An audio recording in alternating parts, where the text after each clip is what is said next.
elemen-elemen seperti teks, gambar, warna, bentuk, dan tipografi untuk menyampaikan pesan atau informasi secara efektif dan menarik. Sederhananya, desain grafis itu adalah seni dan praktik yang mengatur elemen-elemen visual agar sebuah ide mudah dipahami oleh audiensnya. Jadi, fokus utama grafik desain ini yaitu kepada sebuah kegiatan pemasaran, yang dilakukan oleh suatu produsen atau orang yang memiliki sebuah produk terhadap audiensnya. Jadi dengan memanfaatkan seperti elemen-elemennya seperti garis, misalkan teks, gambar, warna, bentuk, tipografi, dan lain-lainnya, hal tersebut dipadukan sehingga membentuk satu kesatuan yang dapat menyampaikan informasi yang ingin disampaikan oleh produsen kepada audiensnya, sehingga informasi tersebut dapat dimengerti dengan mudah dan jelas. Gitu. Itu yang disebut dengan graphic design. Berbeda, berbeda dengan ini dengan apa namanya? Dengan menggambar tulisan.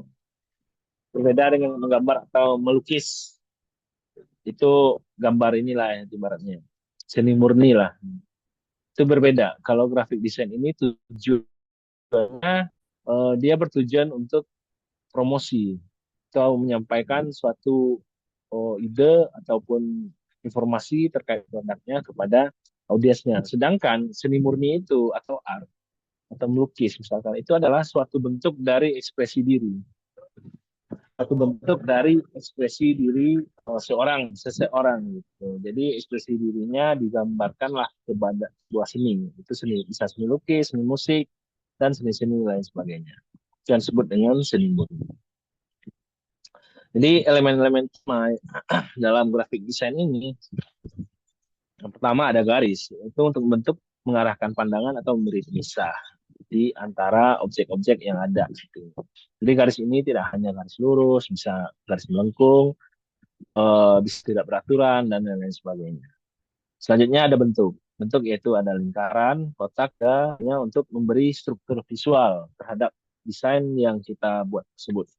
Jadi misalkan kayak lingkaran, lingkaran tersebut bisa dijadikan atau dipakai lingkaran bentuk sebuah pattern atau pola dari sendiri gitu. Jadi tidak hanya ya kalau kita menggunakan lingkaran itu tidak tidak hanya satu boleh banyak, tapi nantinya akan bentuk pola simetris maupun asimetris, bisa yang beraturan maupun tidak beraturan. Selanjutnya ada warna. Warna yaitu memberi nuansa emosi dan identitas. Seperti yang kemarin di ini ya di desain komunikasi visualnya, setiap warna tersebut memiliki arti. Misalkan seperti eh, merah erat kaitannya dengan kemarahan atau emosi dan lain sebagainya. Kayak biru atau biru misalkan memberikan ketenangan, kenyamanan, putih eh, melambangkan emosi dan identitas. Jadi pemilihan warna tersebut juga sangat berarti pada pada desain grafis ini.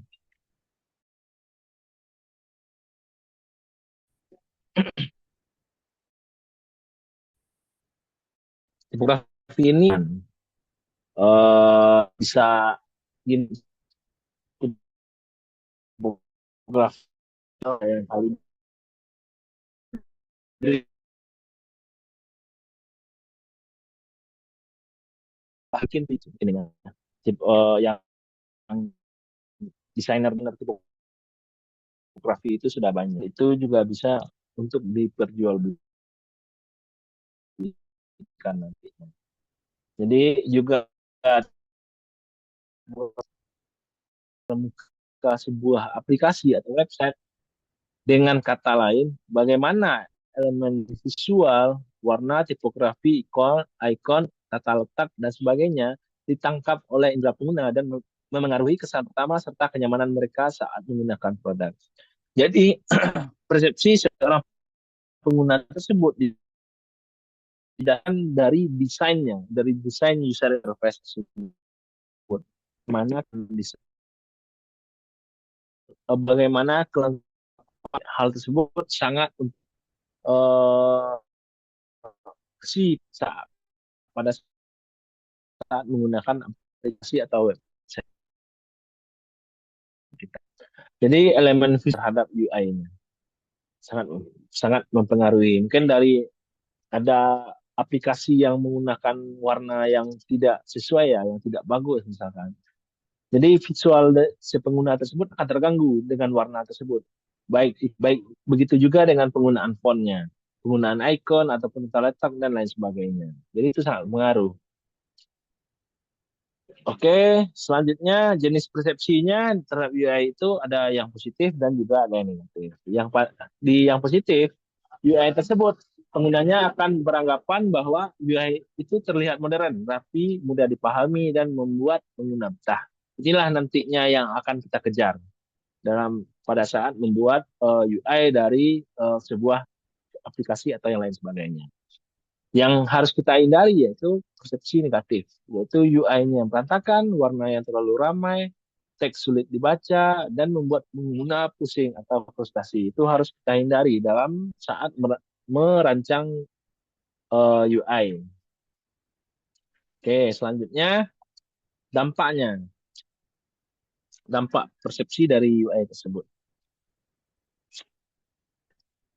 Dampak pertama dapat kita lihat pada kesan pertama dari pengguna. Kesan pertama, bagaimana kesan pertama pengguna dalam menggunakan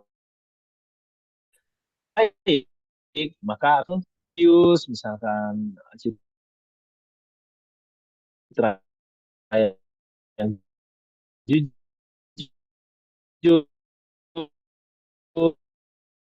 atau citra yang sama. Jadi bukan kesan keduanya, kesan ketiga dan kesan-kesan seterusnya. Ya, pengaruh UX. Bagaimana mempengaruhi UX-nya yaitu dengan menambahkan misalkan sebuah icon pada UI-nya, maka icon tersebut akan memudahkan interaksinya antara UI dan UX sehingga pengalaman pengguna um, dalam menggunakan aplikasi yang telah kita buat atau yang telah kita rancang itu. Contohnya seperti tadi, jika UI-nya tidak menyediakan tombol back-nya, maka UX-nya tidak bisa mengisi programnya yang ada di sana. Contohnya seperti itu. Selanjutnya, keputusan pengguna.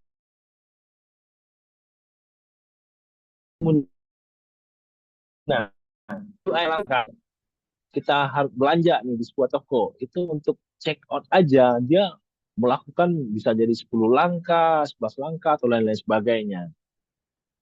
Contohnya seperti ini misalkan. Kalau di contohnya di Shopee sekarang, pada saat kita belanja itu kita hanya melakukan pilih barang, check out dan pilih-pilih mungkin ada halaman terakhirnya ya, halaman terakhirnya sebelum check out dan bayar. Hanya itu langkahnya. Bagaimana kalau Shopee tersebut menyajikan aplikasinya, misalkan tidak dengan cara seperti itu. Misalkan kita pilih barang, setelah kita pilih barang, masukkan alamat kita.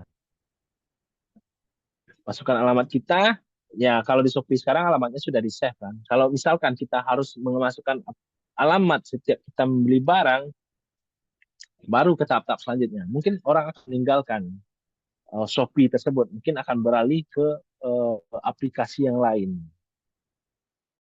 Karena terlalu ribet, terlalu banyak hal-hal yang harus dilakukan untuk berbelanja saja di sana gitu. Karena hal seperti itu, Shopee menyederhanakan bahwa alamat yang penerima itu sudah versi aplikasinya itu sendiri gitu. Termasuk juga misalkan kita melakukan belanja menggunakan kartu kredit, maka nomor kartu kredit kita sudah langsung di-save kan, autentikasinya hanya menggunakan atau CD, rekam wajah dan oke, ada yang tanyakan sampai di sini? Oke, saya lanjut. Selanjutnya persepsi terhadap UX. Jadi di sini persepsi terhadap UX ini yaitu bagaimana pengguna atau memberikan nilai yang didasarkan dari pengalaman mereka saat menggunakan sebuah produk atau aplikasi. UX yang baik itu menciptakan persepsi positif berupa kemudahan, kenyamanan, dan kepuasan. Sedangkan UX yang buruk menimbulkan frustasi dan membuat pengguna meninggalkan produk atau aplikasi kita tersebut. Jadi UI bagaimana orang melihatnya, sedangkan UX bagaimana orang mendapatkan pengalaman dari di saat menggunakan aplikasi kita tersebut. Jadi jenis persepsinya juga ada dua, yaitu persepsi positif dan persepsi negatif. Yang harus kita kejar, seperti yang tadi, yaitu positif. Contohnya aplikasi terlihat cepat, alurnya jelas, fitur berguna, dan membuat pengguna betah. Sedangkan yang negatif, aplikasi lambat, fitur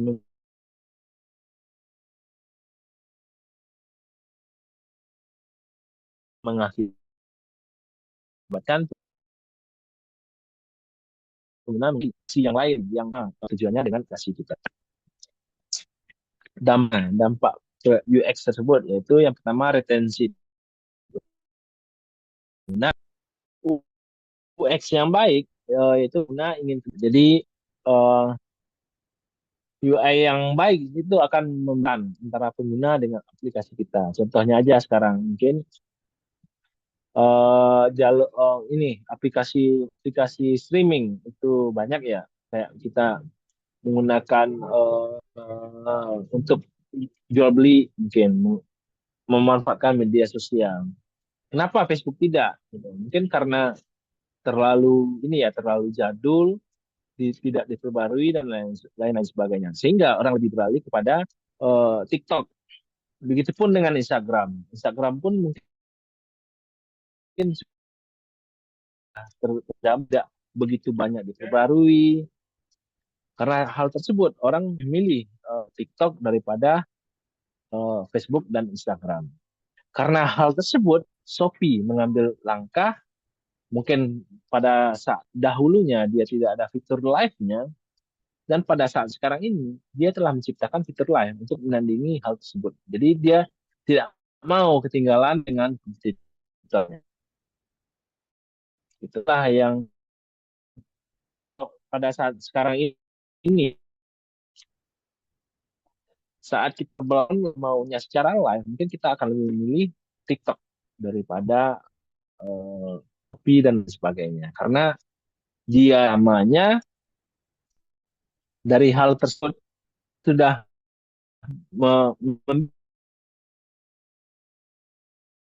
ini ya, memberikan tersendiri kasih TikTok tersebut dengan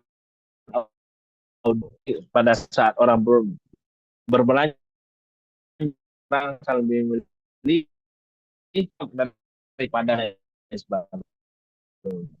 Itu Rose saya jelaskan tadi, yang memuaskan membangun loyalitas di yang aspek tertentu orang lebih memilih TikTok daripada aplikasi-aplikasi lain, aplikasi live lainnya online atau melihat mau barangnya secara live. Yang ketiga itu konversi. UX yang lancar itu akan meningkatkan peluang pengguna dalam menyelesaikan tujuannya. Contohnya membeli sebuah produk. Mungkin ini erat kaitannya dengan kepadatan, mungkin kepadatan atau traffic yang ada di aplikasi kita tersebut. Itu erat kaitannya dengan hal tersebut. Nanti saya contohkan. Nanti saya contohkan. Saya tahu contohnya seperti ini. Bagaimana menurut kalian UX? Ini websitenya Craigslist. Bagaimana UI tampilannya? Jelek, Pak. Tidak menarik Gak kan? enak dilihat. Apakah nanti ya konsumennya akan tetap ingin ke sini atau bagaimana? Tidak kan? Tidak. Ini akan ya otomatis ini akan konsumen akan menghindar untuk mengakses website ini.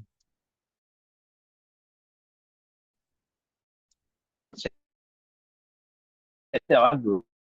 Mungkin hanya FTP aja, mungkin itu juga awalnya juga tidak bagus. Mungkin karena keterbatasan biaya atau bagaimananya, karena dari negara yang dananya itu terbatas.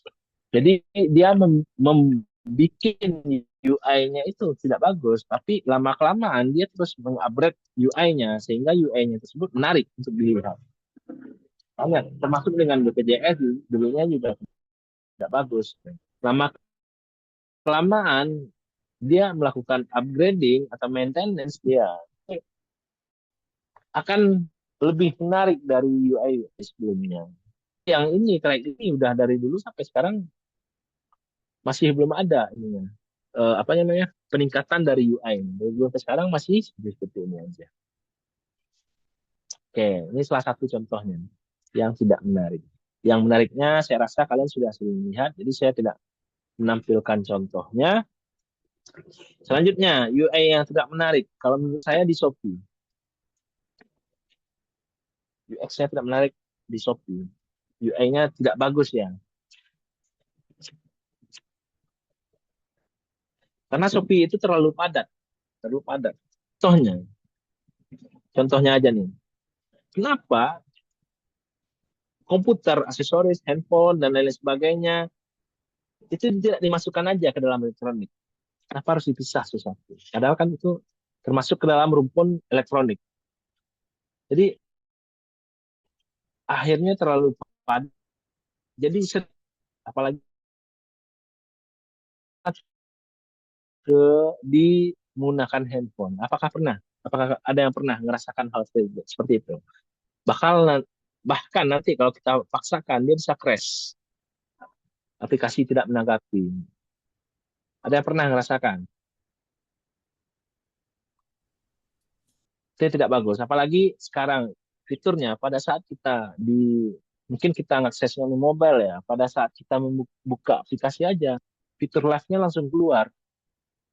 Itu kan sangat berat pada saat kita membukanya aja. Mungkin bagi handphone-handphonenya yang sudah baru dan speknya bagus, spesifikasi handphonenya bagus, itu tidak terasa. Bagaimana dengan handphone-handphone yang sudah lama atau speknya tidak mumpuni untuk mengakses eh, hal-hal tersebut? Maka itu akan menjadi sebuah problem bagi bagi bagi orang yang mempunyai handphone yang lama atau speknya sudah ketinggalan. Jadi tugas kita bagaimana di sini menyederhanakan eh, eks- ininya sistemnya sehingga experience orang dalam mengakses Shopee tersebut akan lebih enak lagi. Jadi tidak ada gap-gapnya nih. Ini yang berarti yang enak kalau hanya orang yang menggunakan spek handphone yang bagus. Sedangkan bagi orang yang handphonenya tidak bagus itu tidak enak. Bagaimana? Jadi cara tugas kita memikirkan bagaimana kita eh, menghilangkan gap antar kedua itu gitu. Jadi kan ini banyak pakaian wanita, fashion muslim, mungkin bisa dibikin di satu tombol aja. Di tombol pada saat kita klik satu tombolnya, terus akan timbul nih, kita maunya pakaian apa nih gitu. Misalkan pakaian outfit misalkan.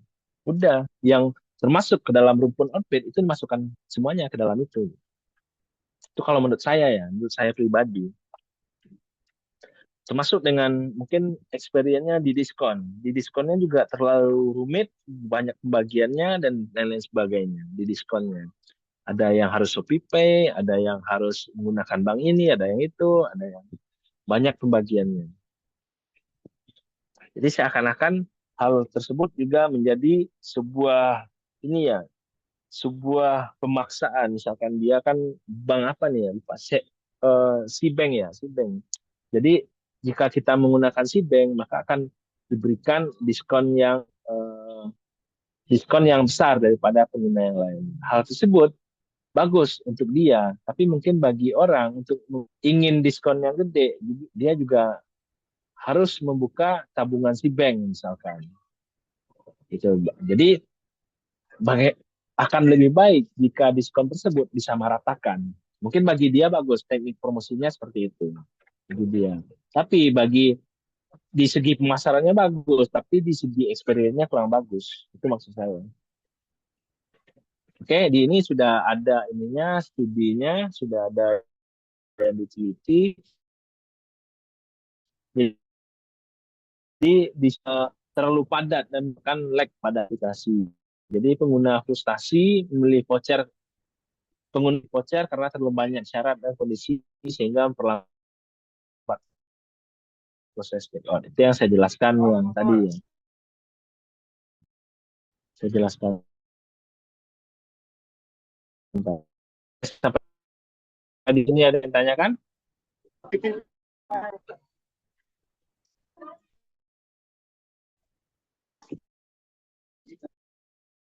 Oke, ada yang tanya? Tidak?